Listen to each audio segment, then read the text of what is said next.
સ્વામિનારાયણ. સ્વામિનારાયણ રસોઈમાં તમારું બધાનું સ્વાગત છે. આજે હું કાચી કેરીની ચટણી એ ન્યૂ રેસીપી લઈ આવી છું. આપણે એને બનાવીશું. ચલો સ્ટાર્ટ કરીએ. આપણે ચલો ખાટી મીઠી ચટણી બનાવવાનું સ્ટાર્ટ કરશું. મેં એક કાગડો કેરી લીધી છે જે આપણે બજારમાં મળી રહે છે. મેં કાશ્મીરી મરચું લીધું છે જે 1 ટેબલ સ્પૂન લઈશું. આપણે ધાણા જીરું છે એ આપણે 2 ટેબલ સ્પૂન લઈશું. જીરું 1 ટીસ્પૂન લઈશું. વરિયાળી 2 ટીસ્પૂન લઈશું. અને ગોળ લઈશું 1/2 કપ અને 1 ટીસ્પૂન આપણે મીઠું. સૌપ્રથમ આપણે હવે કેરીને છોલી લઈશું.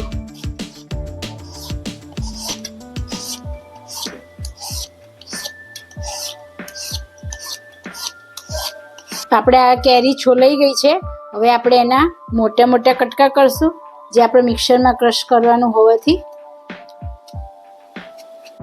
આપણે મોટા મોટા પીસ આવી રીતે કરશું.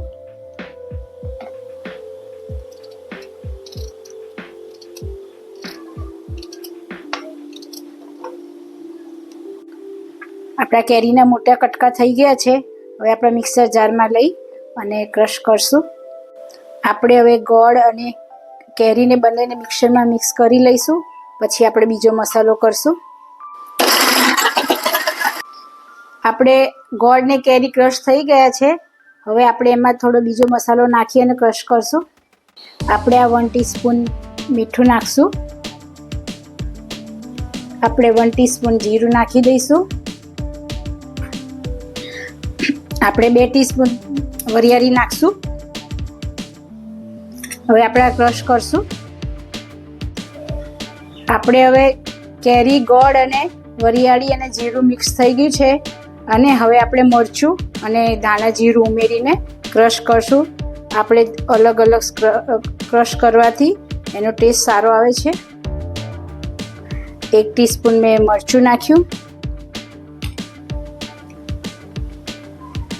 અને 2 ટીસ્પૂન ધાણા જીરું હું નાખીશ. હવે આપણે મિક્સરમાં ક્રશ કરી લઈએ. આપણે આ ચટણી રેડી થઈ છે. એમાં આપણે હજી થોડી વરિયાળી પર રાખશું. 1 ટીસ્પૂન નાખશું. 1 ટીસ્પૂન આખું જીરું અંદર રાખશું. હવે આપણે એને હલાવી લઈશું. આપણી આ ચટણી રેડી થઈ ગઈ છે. આને આપણે રોટલી કે પરોઠા સાથે જમી શકીએ છીએ.